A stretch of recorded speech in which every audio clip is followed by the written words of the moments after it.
Welcome. This is Younib TV News at 1. My name is Joseph Kamau. Today, being Friday the 14th of March, we have got a lot lined up for you, including the President's Nairobi tour, which is deemed to come to an end today, with the President visiting areas of Makadara, Embakasi West and Kasarani constituency for a series of activities. Before we jump into more stories, let's first get the highlights.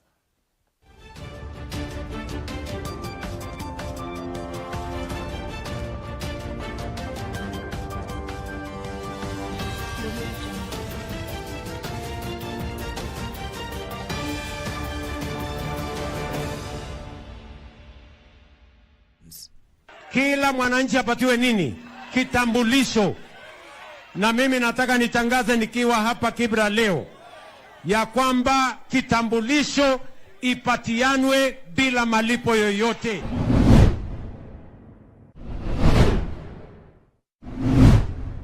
Ultimately, the question would be, why don't the government support national housing to do all the houses?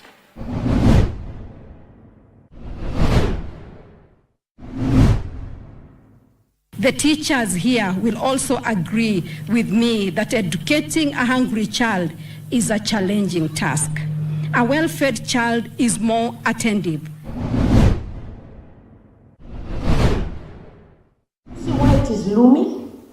Because since we got that tranche in June last year, government has not paid anything else.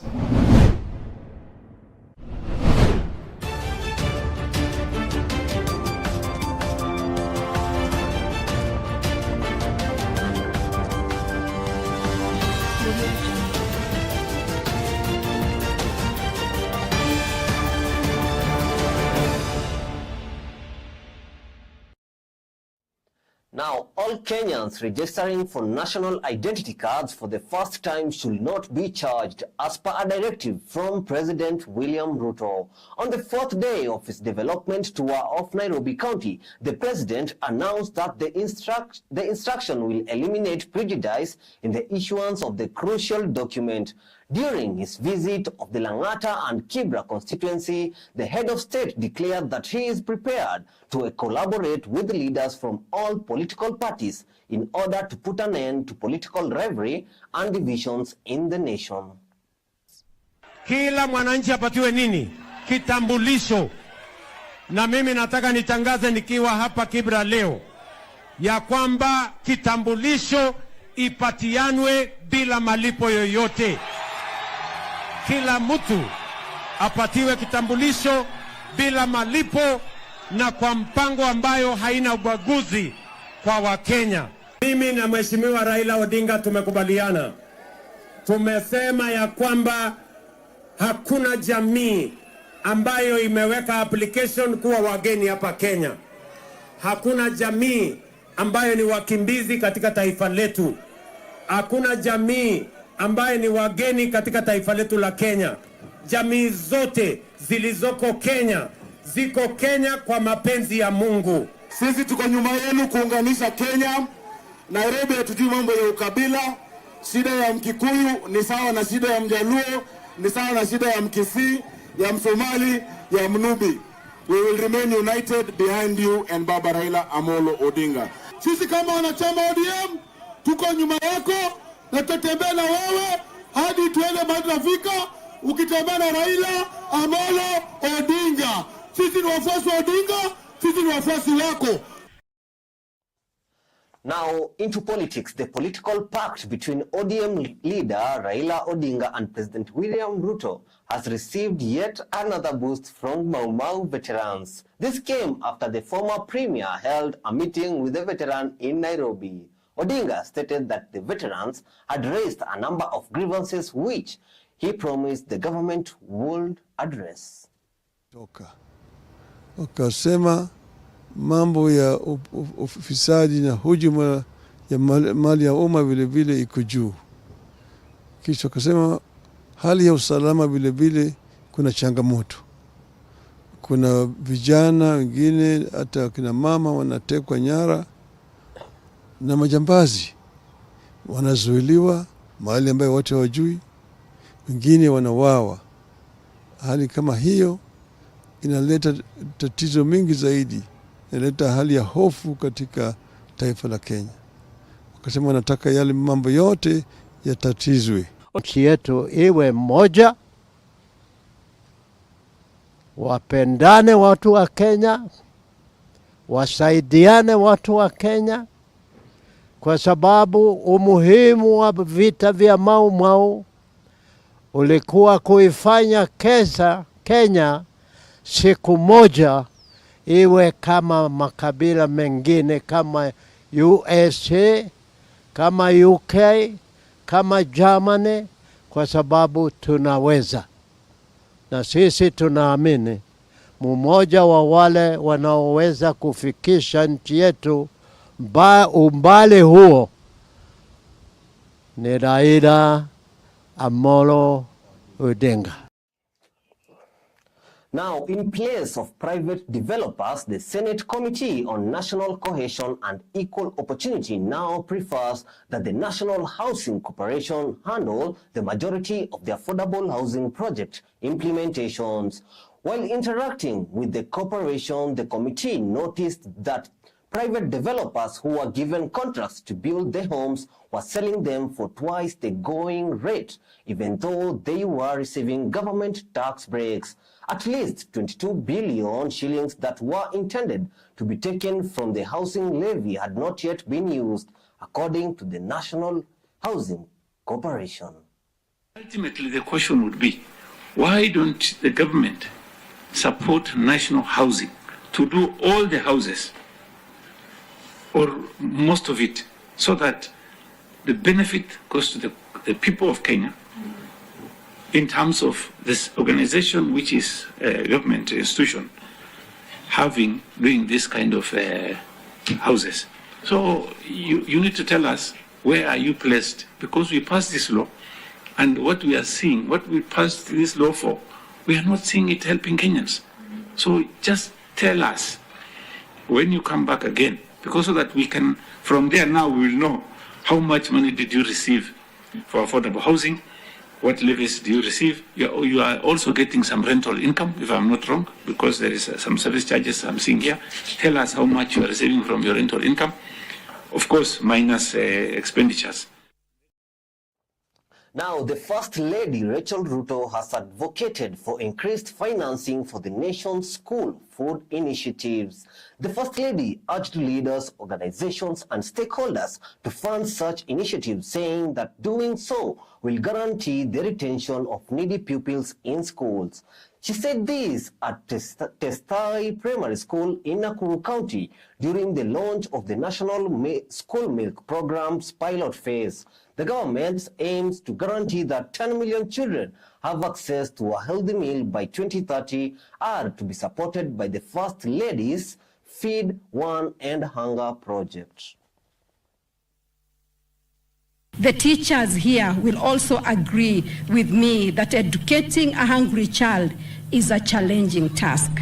A well-fed child is more attentive, active, and likely to thrive in their studies. I urge all leaders present today to advocate for an increased budget for school meal programs at the national and county levels, ensuring they include a dedicated school meal program.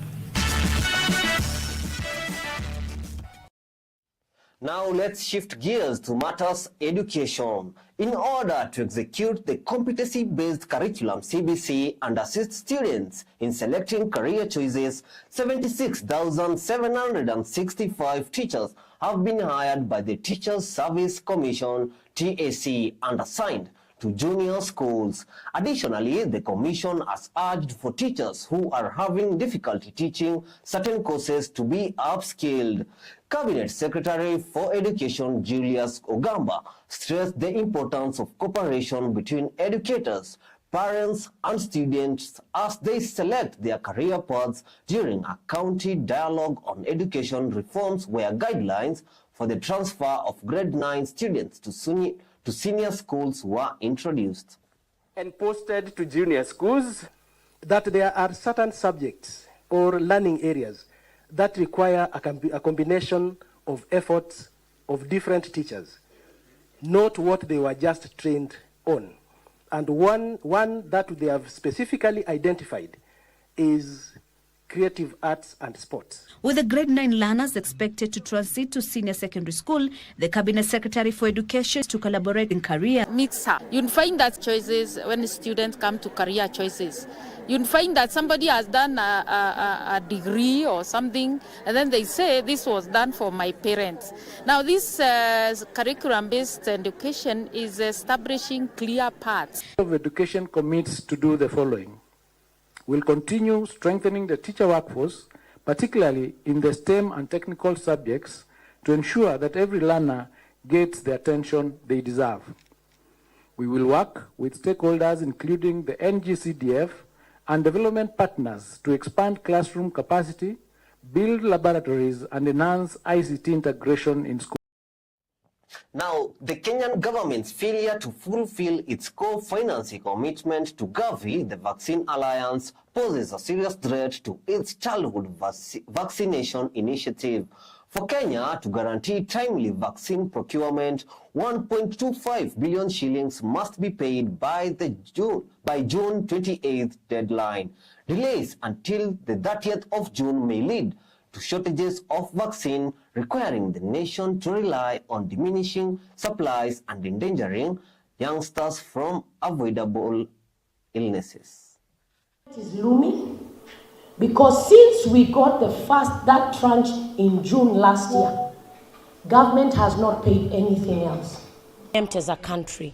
Right now it is not yet an emergency, but if you look at a procurement period of maybe 3 months, we need to be ready there. The time to act is now, so that by June we continue seamless disbursement of vaccines, distribution of vaccines rather, to the counties. Gavi, for instance, was giving 100%.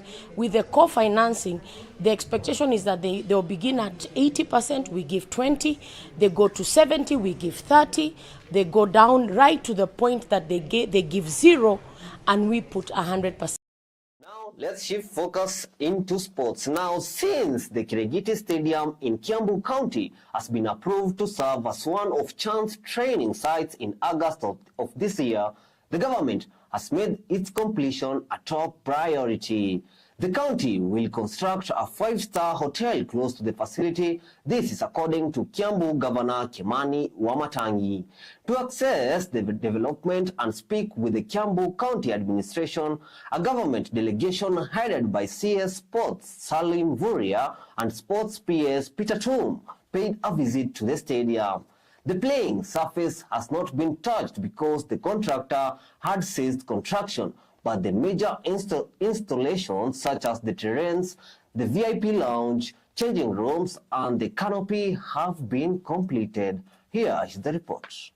But now from today, Sports Kenya will be accessing this stadium to do the final works that are required for CAF. The local organizing committee will also come here because there are other requirements that the county government has raised, including a road.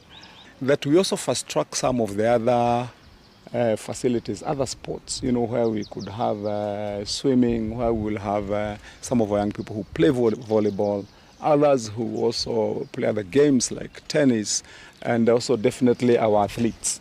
At the moment, they have given us a certificate that is not complete, and therefore immediately we do the payment because we were thinking that we could pay Karato and this one next week. Once we have agreed on the final accounts, we will be able to hand over. Well, As we wrap up, news arriving to our news desk is that Justice Bahati Mwamuye has upheld the Senate decision to kick Kavira Mwangaza out of office in a judgment delivered today morning. Justice Bahati Mwamuye ruled that the petition did not meet the threshold required to squash the impeachment and consequently validated a Gazette notice communicating her ouster from office. That's all we have for you today. My name is Joseph Kamau and this is Younib TV News at 1. Have yourself a wonderful afternoon.